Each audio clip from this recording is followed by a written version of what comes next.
Berarti kesimpulan yang didapat oleh KNKT, waktu terjadi tabrakan antara kereta dengan mobil, terus bergeraklah kereta Agro Bromo Anggrek dan terjadilah menabrak kereta komuter lain, itu sinyalnya hijau, Pak ya? Sinyalnya hidup, Pak. Sinyalnya hijau. Hijau. Iya. Di Agro Bromo Anggrek sinyalnya hijau. Hijau di stasiun Bekasinya, Pak. Hijau. Iya. Harusnya merah kan, Pak ya? Karena di depan ada obstacle. Nanti kami jelaskan. Oke, berarti di situ itu simpulannya. Iya. Sinyalnya hijau, maka dia bergerak.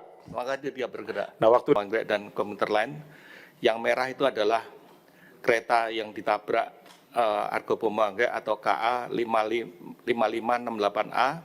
Kami beri background merah. Yang background putih adalah KA Sawunggaling.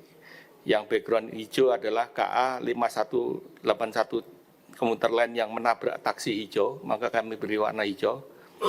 KA 4B atau Argo Bromo Anggrek yang kami beri warna kuning.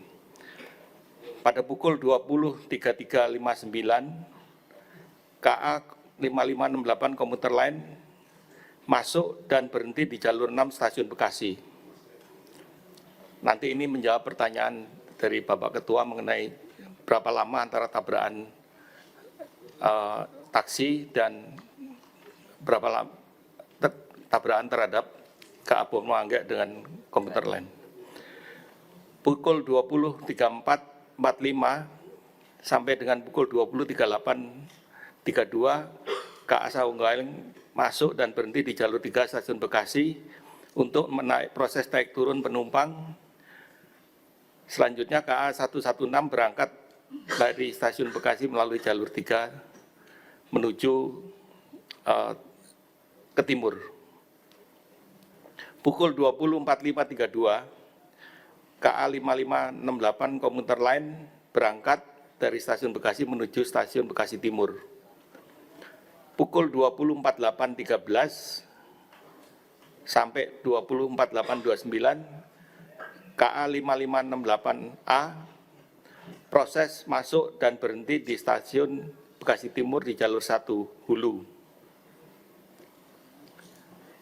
Pukul 20.4829 kejadian tabrakan antara KA 5181 komuter lain dengan kendaraan bermotor roda 4 di JPL Bekasi Timur jalur hilir.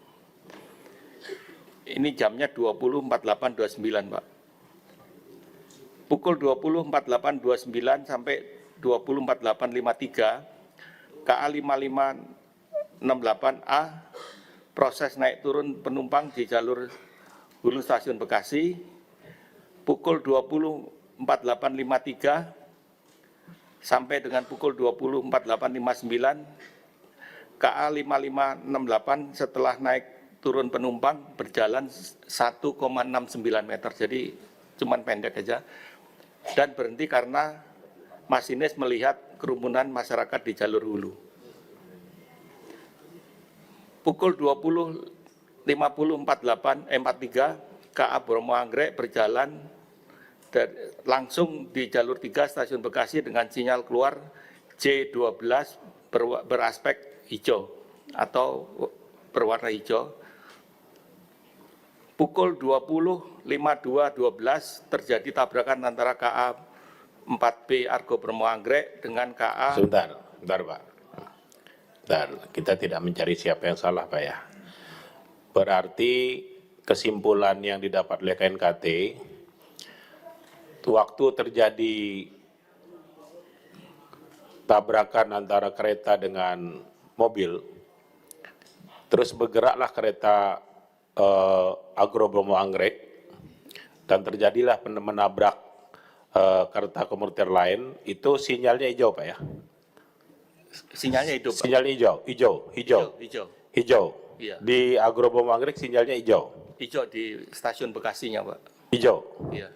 Harusnya merah kan, Pak ya? Karena di depan ada obstacle. Nanti kami jelaskan. Oke, berarti di situ itu simpulannya. Iya. Sinyalnya hijau, maka dia bergerak. Maka dia bergerak. Nah, waktu dia bergerak, itu temperan sudah terjadi belum?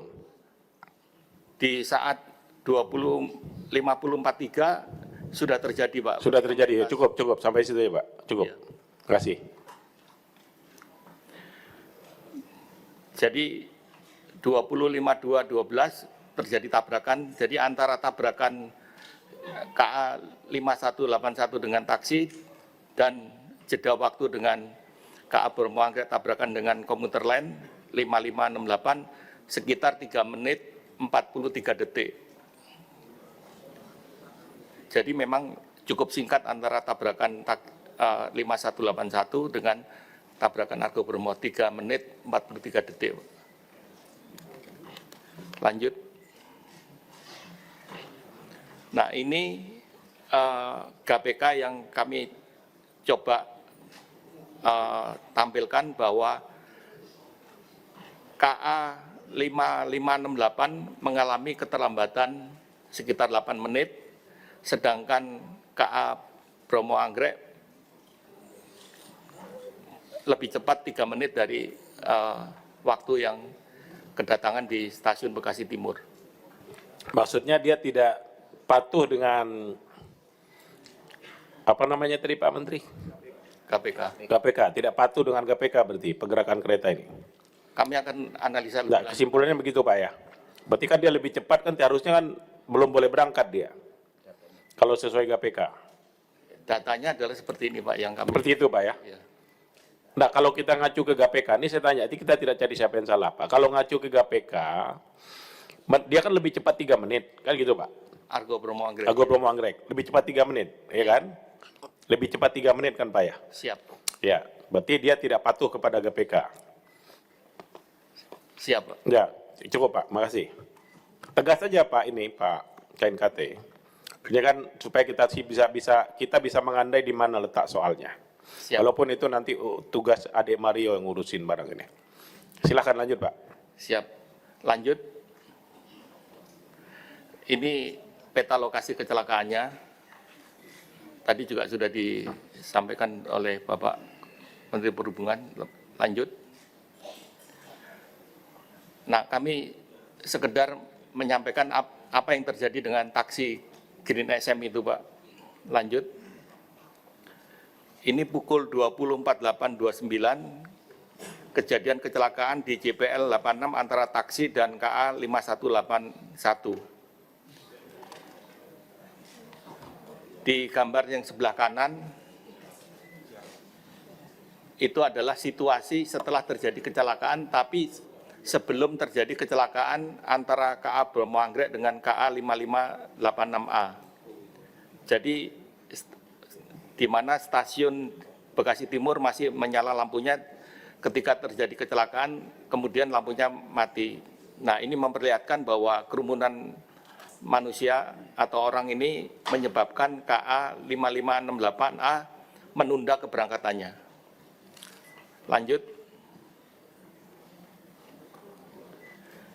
Nah, ini data faktual kendaraan listrik melaju dari sisi utara menuju sisi selatan perlintasan sebidang Jalan Ampera. Kendaraan taksi Green berhenti di jalur hulu hilir di rel kereta api dengan kemiringan 2,9%. Data onboard unit kendaraan B2864 SBX tidak terdapat rekaman yang mendeteksi error pada sistem berdasarkan data 1 jam sebelum kejadian. Kendaraan lulus uji electromagnetic compatibility mengikuti standar India, sementara untuk Indonesia tidak diwajibkan mengikuti standar electromagnetic compatibility. Lanjut. Nah, ini apa yang terjadi dari data onboard unit kami download. Jadi taksi tersebut ketika menurunin dan pada posisi D berjalan normal dengan kecepatan antara 15 km per jam. Kemudian kendaraan berpindah kepada posisi N dan meluncur dengan kecepatan 3-7 km per jam. Ini kami tidak tahu kenapa kok di posisi netralkan. Kemudian pengemudi membiarkan kendaraan meluncur sambil mengerem ringan di jalan menurun. Sesampainya di perlintasan sebidang, pengemudi berusaha menginjak gas sampai 25%, namun kendaraan pada posisi N dan tidak bergerak dan tetap meluncur. Pengemudi terus menekan gas hingga 51%, kendaraan tidak bergerak karena dalam posisi N, kecepatan menjadi 0. Selanjutnya pada 24.643, posisi handle di posisi D atau drive, tapi pengemudi tidak menginjak pedal gas. Selanjutnya handle-nya berposisi pada P, di mana selanjutnya pengemudi menginjak gas, menginjak rem, menginjak on off, tapi selalu dalam posisi P, sehingga mobil tidak bisa bergerak. Lanjut.